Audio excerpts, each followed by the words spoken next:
Bandersnatch, o filme, evento de Black Mirror que saiu no Netflix, todo mundo falou muito dele com vários finais e o tema dele é muito interessante, que é o livre-arbítrio. Bom, provavelmente você assistiu ou não o filme, mas você quer saber mais sobre ele, por isso você clicou nesse vídeo, certo? Errado. A gente vai te explicar depois da vinheta.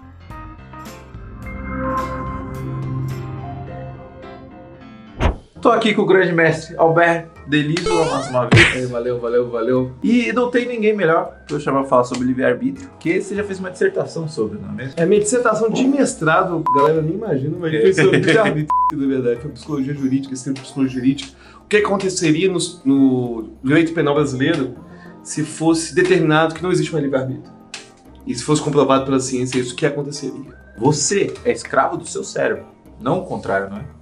Pois é, o ponto é o seguinte, a discussão de livre-arbítrio começa, o que somos nós? O Steven Pinker até fala que essa discussão é meio besta, porque se nós somos nosso cérebro, somos nós que estamos escolhendo. O ponto é que as pessoas se incomodam por quê? Quando a gente tem consciência da decisão, ou seja, você escolhe conscientemente, aquilo já foi pré-escolhido anteriormente por uma outra região cerebral inconscientemente. Tem até um experimento, depois pode até colocar o artigo aí, em que tinham pedido pro cara levantar a mão. E quando tiver vontade de levantar a mão, ele levantar a mão. O computador conseguiu prever com 10 segundos de antecedência. Teve também o da Alemanha que eles fizeram depois, né, do botão, que ele tinha que apertar o botão. Ele ficava passando umas letras, aí tinha 2 botões. Aí ele tinha que apertar um dos 2 botões quando ele visse a letra que ele tava pensando. Sim. Com 10 segundos eles previam que ele escolheu e com 5 segundos de antecedência qual o botão ele ia apertar. Pois é, e isso gera um pouco de frustração das pessoas, porque elas decidem quando elas percebem que estão decidindo. Sim. Deixa eu só corrigir aqui, que é com 5 segundos o cérebro começa a mandar o comando pra mão se mexer. Então com 10 ele decidiu e com 5 ele já teve a ordem do movimento. Aí só depois ele toma consciência. Pois é, e isso é bem intrigante porque está acontecendo um problema sério nos Estados Unidos que estão começando a usar laudo psicológico para tirar a culpa das pessoas e colocar no cérebro, o que é um problema sério. Porque as pessoas são seus próprios cérebros. Não faz sentido a gente pensar em culpar o cérebro da pessoa, por exemplo, fulano de tal cometeu aquele assassinato, por quê? Porque tem um mau desenvolvimento do córtex pré-frontal e você não consegue inibir a sua violência. Então, na verdade, o cara não é culpado mais. Torna, na verdade, o ato do cara como se fosse dependente de algo externo a ele, que fosse o cérebro. E tem uma história muito interessante de um cara que começou a ter desejo pela afilhada. Esse caso é contado num livro chamado Incógnito. E o cara começou a ter desejo pela afilhada, até que estava tendo desejo, queria abusar dela, até que foi preso. Chegou lá na prisão e desmaiou. Descobriu que tinha um tumor do tamanho de uma laranja no lobo frontal. E por causa disso que ele estava ficando igual o Phineas Gage. Aí removeu, ficou de boa, voltou para casa. Passou um tempo, ele voltou a ter desejo pela enteada, só que foi direto ao médico e descobriu que estava crescendo de novo o tumor. Aí o ponto é o seguinte, esse cara deveria ser preso? Todo mundo pensa. Não, porque ele tinha um tumor. Mas aquele que abusou, aquele que matou, aquele que assassinou e não tinha um tumor, será que também não existiriam variáveis assim como o tumor? Com a diferença que o tumor é uma variável fácil de ver. Sim. E as outras variáveis? Entendeu? Será que existe uma bondade ou uma maldade que está inerente ao nosso caráter? Será que não somos apenas organismos tentando sobreviver e tentando reproduzir e passar o gene egoísta? Então, essas discussões filosóficas são bem interessantes, bem complicadas. E o Bandersnatch faz isso, inclusive de uma forma bem legal que, não sei se todo mundo percebeu, que quando você vai fazendo as escolhas, um dos finais... Ele fala, a moça pergunta, e a psicóloga dele, terapeuta, sei lá, pergunta assim, e como que foi que você lidou com essa coisa de eles estarem escolhendo? E ele fala, mas não era eles que escolhiam, eu dava a impressão que eles escolhiam. Essa parte. Porque na verdade é muito interessante, porque na verdade... Será que eles escolhiam? Porque na verdade, aí você pensa e percebe que lá na verdade eles te forçavam a ir para os finais determinados. Sim. Ele não falava, tipo, não era igual aquelas nossas revistinhas que tinha de escolher, que falava, vá pra página 46, você caiu no abismo, fim da história. Não era isso. O Bandersnatch, quando você faz uma escolha que não é adequada para a história, Por exemplo, eu escolhi logo no início lá que eu ia pra empresa. E eu ia o primeiro final, né? Eu coloquei que não. Você foi maroto. Eu coloquei pra ir pra empresa e tal. E o ponto é o seguinte, ele não te deixa ficar com aquele final. Sim. Que ele volta e fala qual é a opção que você vai fazer agora. Sendo que quando você atinge um dos finais de verdade, vem crédito e tudo mais, sim, que no final das contas não tem tantos finais assim. Eles querem te forçar a atingir certos finais. E também tem uma cena que eu gostei bastante, aquela que ele vai se drogar. Aí você escolhe se ele vai tomar o doce ou não. Se você coloca que sim, ele pega e toma. Se você coloca que não, quando ele vira de costas, o japonês joga dentro da bebida dele.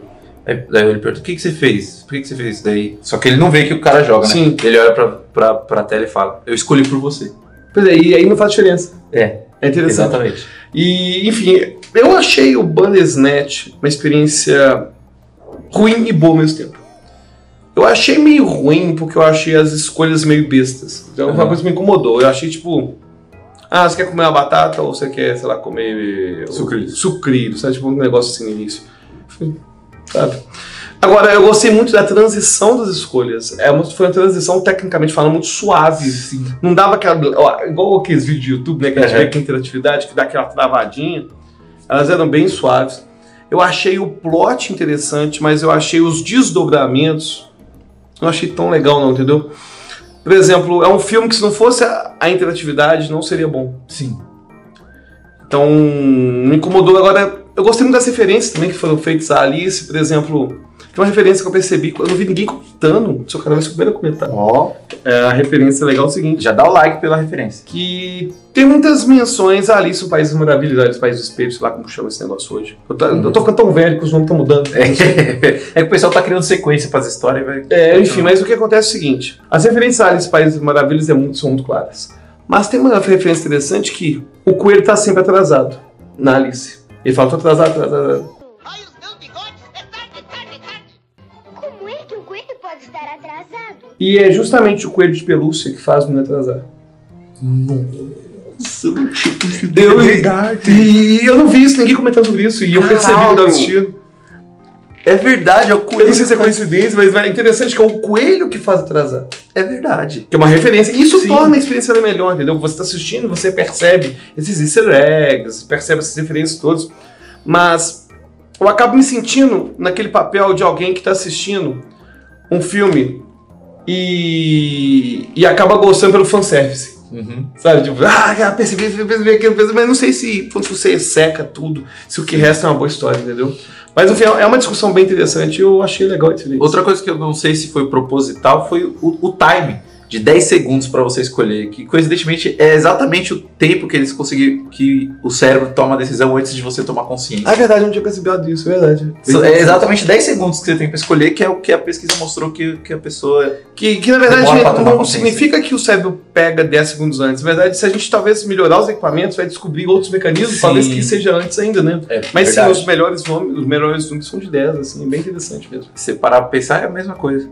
Uma coisa que eu gostei também, que inclusive eu li, eu não lembro onde que eu li, mas falando sobre livre-arbítrio, que se você acha que você tem livre-arbítrio, você tem que perguntar, uma árvore tem livre-arbítrio? Você acha que uma árvore tem livre-arbítrio? Ela é totalmente dependente de onde ela plantou e do que vai acontecer ali, para ela crescer, para ela mudar, para ela dar fruto. Exatamente igual a gente. Talvez você parar pra pensar, talvez... Até na hora de você tomar uma escolha, talvez você pensar, por exemplo, no Bandersnatch. Você pode escolher duas coisas. Mas, sei lá, ele tá puto lá, ele pode brigar com o pai dele ou jogar chá no computador. Ou ele poderia não fazer nada, nenhum dos dois, fazer outra coisa. Só que pra ele, naquele momento, só aparentava ter essas duas opções. Sim, agora uma coisa interessante, por exemplo, que me lembra futebol. Me fala um tipo de futebol. São Paulo. Não foi escolhido aleatoriamente. Quando você me fala São Paulo, você nem vai falar Paysandu. Sim.